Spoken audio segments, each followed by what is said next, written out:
Hello students, welcome back to my channel. Today I summarize chapter 9. Chapter name is Desert Animal यानी रेगिस्तानी पशु। तो हम chapter की समरी स्टार्ट करते हैं। रेगिस्तान धरती पर सबसे शुष्क स्थान है और कभी बारिश के बिना महीनों या वर्षों तक भी रहते हैं, यानी कि वहाँ बारिश कम होती है। कभी तो बारिश को महीने भी हो जाते हैं हुए और कभी कभी साल भी लग जाते हैं बिना बारिश के लिए। लेकिन यहाँ तक रेगिस्तान के जानवर भी पानी के बिना चिलचिलाती धूप में लंबे समय तक जीवित नहीं रह सकते, इसलिए उन्हें कठोर परिस्थितियों का सामना करने के लिए विभिन्न तरीकों को खोजना पड़ता है। उदाहरण के लिए रेगिस्तानी चूहा दिन में सबसे गर्म हिस्सा ठंडी भूमिगत बिल में बिताते हैं और गहरे रंग के भृंग नामक कीड़े, जिनको हम डार्कलिंग बैटल्स भी बोलते हैं, वह अपने पैरों पर नमी की बूंदों को पकड़ने में विशेषज्ञ होते हैं। फिर उन्हें हवा में तब तक उड़ाते हैं जब तक कि बूंदें उनके मुंह पर नहीं गिरती। सभी रेगिस्तानी बालू के ढेलों के अंतहीन समुद्र नहीं हैं। कुछ चट्टानों या कंकड़ युक्त और छोटी झाड़ियाँ भी यहाँ होती हैं, जबकि अन्य वसंत के दौरान रंगीन फूलों से भी भरे जाते हैं। और यहाँ पे दुनिया भर में 2300 से अधिक विभिन्न प्रकार के सांप हैं। सिर्फ 15 मीटर से लेकर 11 मीटर से अधिक। अधिकांश सांप काफ़ी हानि रहित होते हैं, यानी वो ज़्यादा हानि नहीं पहुँचाते। लेकिन कुछ ऐसे होते हैं जो इतने जहरीले होते हैं कि वह इंसान को सिर्फ एक बार के काटने से मौत हो सकती है उनकी। अधिकांश सांप अंडे देते हैं, लेकिन कई ऐसे हैं जो सिर्फ बच्चों को ही जन्म देते हैं। सूखे में अमेरिका के चट्टानों रेगिस्तान में एक बहुत खराब प्रतिष्ठा के साथ एक डरावनी सांप रहते हैं। इसकी भयावह खड़खड़ाहट को 30 मीटर से सुना जा सकता है और यह बिजली की गति से भी हमला कर सकते हैं। लेकिन रैटल स्नेक या रैटलर, जैसे कि कभी कभी कहा जाता है, यदि संभव हो तो लोगों से दूर रहना पसंद करते हैं। यह अपनी पूंछ को सीधा रखता है और जब भी यह परेशान होता है अथवा में खटखटाहट करता है तो उसे उम्मीद की घुसपैठियों का चल जाता है। उसको पता चल जाता है कि वहाँ पे किसी के पैरों की आवाज़ आ रही है।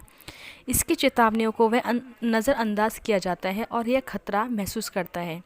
यह काटने के लिए तैयार कुंडल होगा, लेकिन रैटलर खुद शोर नहीं सुन सकता और जो उसकी अपनी पूंछ बनाता है। अधिकांश सांपों की तरह यह ज़मीन में कंपन के माध्यम से चीज़ों को सुनता है। यदि कोई व्यक्ति सांप के पास चलता है तथा वह कंपन को महसूस कर सकता है, लेकिन अगर वही व्यक्ति चिल्लाना होता है तो वह नहीं सुन सकता। रैटल स्नेक बहुत आम और व्यवहार जानवर है जो कनाडा से अर्जेंटीना तक अमेरिका महाद्वीप में रहते हैं। वह कई प्रकार के शिकार करते हैं, जैसे चूहे, गिलहरियाँ आदि। अन्य छोटे जानवर भी शामिल होते हैं। रैटलर स्नेक अपने शिकार को विष से मारते हैं, यानी कि जहर से मार देते हैं। सभी सांपों की तरह वह दुर्भाग्यपूर्ण जानवरों को पूरी तरह निगल लेते हैं, यानी कि पूरा एकदम निगल लेते हैं उनको। कुछ सांपों को सतह के साथ एक बार से अधिक खाना पड़ता है और कुछ, जैसे कि बड़े अजगर, खाने के बाद 1 साल या इससे अधिक समय तक जीवित रह सकते हैं। मंगूज़ एक साथ शिकार करना पसंद करते हैं, लेकिन वह हमेशा आसपास खतरनाक शिकारियों की तलाश में रहते हैं। अपनी नाक को बिल में डालकर तेज़ पंजे से चट्टानों को पलटना और ज़मीन को खरोंचना करना मंगूज़ देखने के लिए बहुत मनोरंजक जानवर है। अफ्रीका के कई हिस्सों के लिए एक आम दृश्य है। यह अन्य जीवों के लिए लगभग 20 से समूह में यात्रा करते हैं। वह एक साथ शिकार करना पसंद करते हैं। जब भी वह चट्टानों और झाड़ियों के पीछे से बाहर निकलते हैं तो बाज, चील, सांप वे एक ऐसे विशेष अलार्म कॉल के साथ एक दूसरे को चेतावनी देते हैं यदि वह कुछ संदिग्ध देखते हैं। मंगूज़ सांपों को मारने में सक्षम होने के लिए प्रसिद्ध है। जो भी बिना खुद को चोट पहुँचाए, उनकी प्रतिक्रिया इतनी तेज़ी होती है कि वह हर बार सांप के हमले से चकमा दे सकते हैं। वह लगातार सांप को तंग करते हैं। थोड़ी देर बाद जब सांप थक जाता है तो जल्दी से मारने के लिए पंजा लगा देते हैं। सभी मादा मंगूज़ में लगभग एक ही समय में बच्चा होता है। वह पूरे समूह द्वारा एक पुराने दीमक या बाम्बी या खोंगल लकड़ी के अंदर बने जगह में खड़े कर दिए जाते हैं। जब अधिकांश वयस्क भोजन की तलाश में होते हैं तो एक या दो नर उनके देखभाल के लिए पीछे रहते हैं जब तक कि दूसरी रात के लिए वापस नहीं लौट जाते। ऊँट एक ऐसा जानवर है जो रेगिस्तान में रहता है। वह ऊँट है। कई हज़ारों साल पहले लोगों द्वारा ऊँटों को पहले पालतू बनाया जाता था।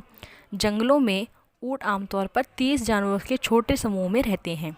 ऊँटों को ठंडा रखने के लिए गर्मियों में छोटे और साफ कोट होते हैं। लंबे झबरा कोट सर्दियों के लिए होते हैं। एक व्यासा ऊँट केवल 10 मिनट तक 30 गैलन पानी पी सकता है। लगभग 500 पूरा भरा ग्लास आमतौर पर लगभग। हालांकि यह पेड़ पौधों से भी नमी प्राप्त करता है जिससे रेगिस्तान में इसकी पानी की कमी महसूस नहीं होती और बिना पानी पिए यह 10 दिन तक जीवित रह सकता है। ऊँट दो तरह के होते हैं। एक जिसमें ड्रोमेडेरी के रूप में जाना जाता है, इसमें केवल एक कुबड़ है। दूसरे को बैक्टियन ऊँट कहा जाता है। इसके दो कुबड़ होते हैं। कुबड़ जानवरों को रेगिस्तान में जीवित में रखने में मदद करता है, यानी कि जीवित रहने में उनकी मदद करता है भंडारण कंटेनर के रूप में कार्य करके। यानी कि जो उनके वो कुबड़ होते हैं उसमें वो खाना स्टोर कर लेते हैं, जिसको खाना ना मिलने पर उन्हें ज़्यादा दिक्कत नहीं होती। लेकिन वे पानी स्टोर नहीं कर सकते, जैसा कि बहुत से लोग गलत मानते हैं। वह वसा से भरे हुए होते हैं। यह वसा ऊँटों को पोषण करता है। जब भोजन दुर्लभ हो जाता है, उनके पास कई दिनों तक खाने के लिए कुछ नहीं होता, तो उनके कुबड़ सूख जाते हैं क्योंकि वह अपने कुबड़ों में से ही वसा का उपयोग कर लेते हैं। ऐसे अन्य तरीके से जिनमें ऊँटों के स्थान जीवन के अनुकूल बनाया जाता है और उन्हें मुंह इतने सख्त हो जाते हैं कि वह तेज़ कांटेदार भी खा सकते हैं और उनको वो चुभते भी नहीं हैं। आज की स्टोरी यहीं ख़त्म होती है। अगर आपको मेरी वीडियो अच्छी लगती है तो प्लीज़ मेरे चैनल को लाइक करें एंड सब्सक्राइब करें। Thank you so much.